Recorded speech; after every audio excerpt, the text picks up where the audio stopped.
Hello. आज हम सब मिलकर साइकोलॉजी यानी मनोविज्ञान की बहुत ही दिलचस्प और कह सकते हैं विशाल दुनिया में एक गोता लगाने वाले हैं। मतलब एक ऐसी दुनिया जो ये समझने की कोशिश करती है कि आखिर हम जो भी सोचते हैं, जैसा महसूस करते हैं या जो भी करते हैं, वैसा क्यों करते हैं। अब सवाल ये उठता है कि हम इंसान के मन की इन उलझनों को, इसकी कॉम्प्लेक्सिटीज को समझना शुरू भी तो कैसे करें। ये कोई छोटा मोटा सवाल तो है नहीं, है ना। सच कहूं तो इंसान का दिमाग एक पहेली जैसा है, एक भूल भुलैया। और इस पहेली को सुलझाने का कोई एक सीधा साधा रास्ता नहीं है, बल्कि यहाँ तो कई अलग अलग रास्ते हैं। तो इसका जवाब है इसके अलग अलग हिस्सों को एक एक करके समझकर।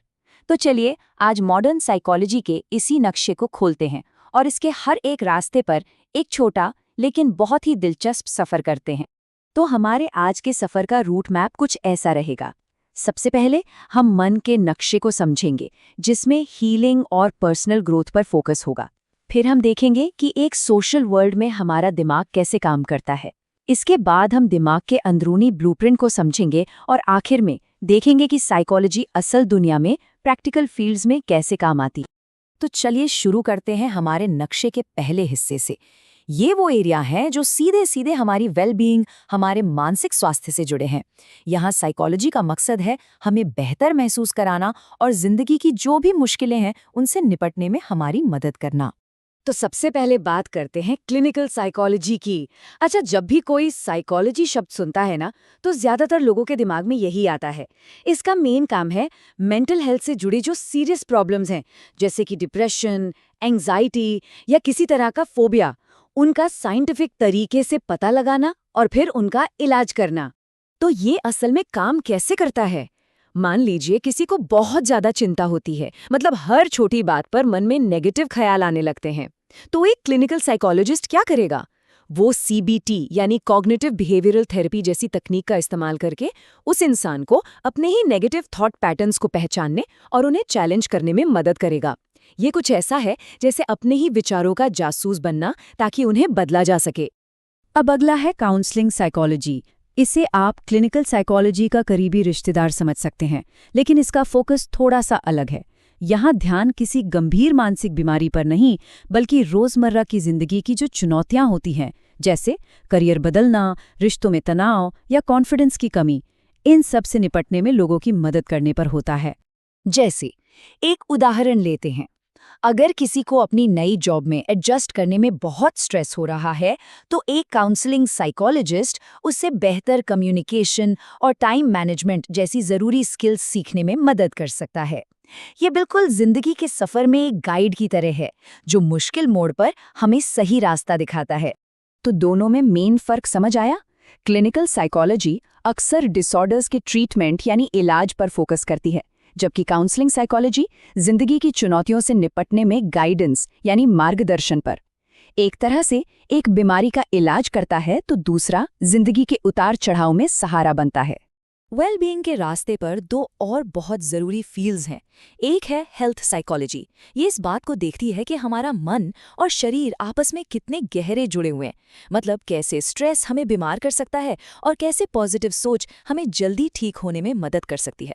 और दूसरी तरफ है पॉजिटिव साइकोलॉजी।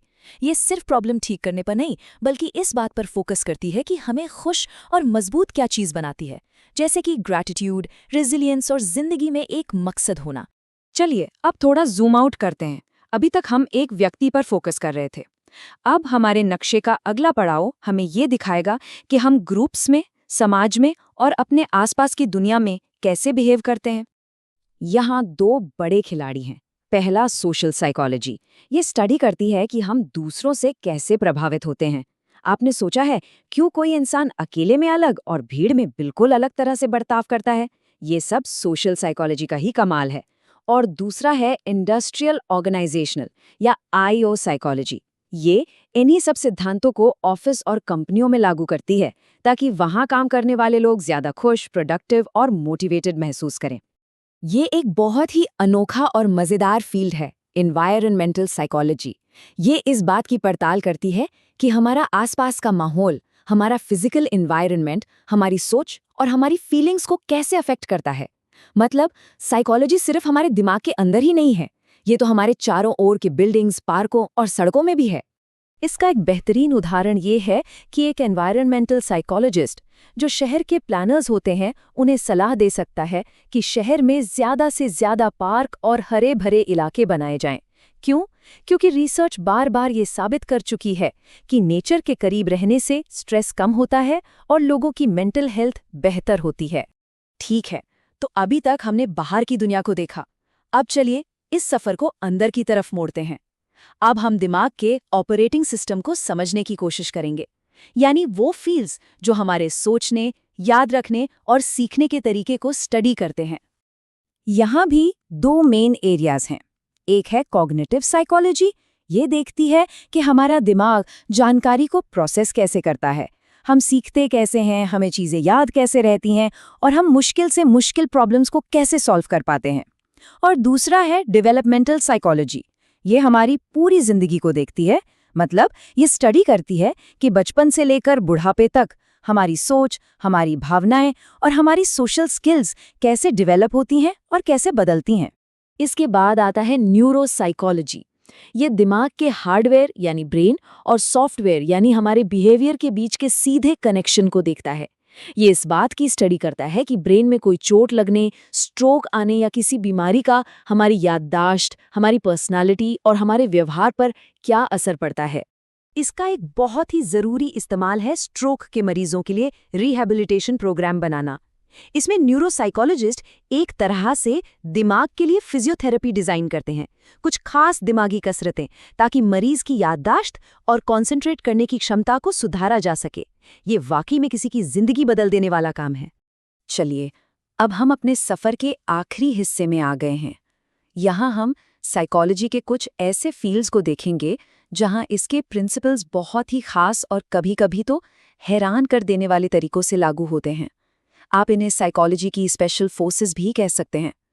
सबसे पहले फोरेंसिक साइकोलॉजी, ये वहाँ काम करती है जहाँ साइकोलॉजी और कानून का मेल होता है। एक फोरेंसिक साइकोलॉजिस्ट कोर्ट में ये तय करने में मदद कर सकता है कि कोई अपराधी मुकदमे का सामना करने के लिए मानसिक रूप से फिट है भी या नहीं। ये एक ऐसी भूमिका है जिसमें जिम्मेदारी बहुत बड़ी होती है और जिसके नतीजे किसी की पूरी जिंदगी बदल सकते हैं। और फिर है स्पोर्ट्स साइकोलॉजी। ये इस बात का सबूत है कि कोई भी खेल सिर्फ फिजिकल ताकत का नहीं बल्कि मेंटल स्ट्रेंथ का भी होता है। एक स्पोर्ट्स साइकोलॉजिस्ट एथलीट्स को प्रेशर में शांत रहना, फोकस बनाए रखना और जीत को विजुअलाइज करने जैसी टेक्निक सिखाता है ताकि वो अपना बेस्ट परफॉर्मेंस दे सकें। और ये सिर्फ बड़े एथलीट्स के लिए ही नहीं बल्कि हर उस इंसान के लिए है जो अपने परफॉर्मेंस को बेहतर बनाना चाहता है। तो इस पूरे सफर का निचोड़ क्या निकला? यही कि साइकोलॉजी कोई एक अकेली चीज नहीं है, ये तो इंसान के मन को समझने का एक बहुत बड़ा और बहुरंगी नक्शा है। और ये सिर्फ किताबी थ्योरीज के बारे में नहीं है, इसका हर एक एरिया असल दुनिया की प्रॉब्लम्स को सुलझाने और आखिर में हम सबकी जिंदगी को बेहतर बनाने का लक्ष्य रखता है। तो मैं आपको इसी सवाल के साथ छोड़े जाता हूँ। इस पूरे नक्शे को देखने के बाद आपको क्या लगता है, साइकोलॉजी का कौन सा ऐसा एरिया है जिसमें आने वाले समय में हमारे समाज और हमारी दुनिया में सबसे बड़ा, सबसे पॉजिटिव बदलाव लाने की ताकत है? इस पर सोचिएगा ज़रूर।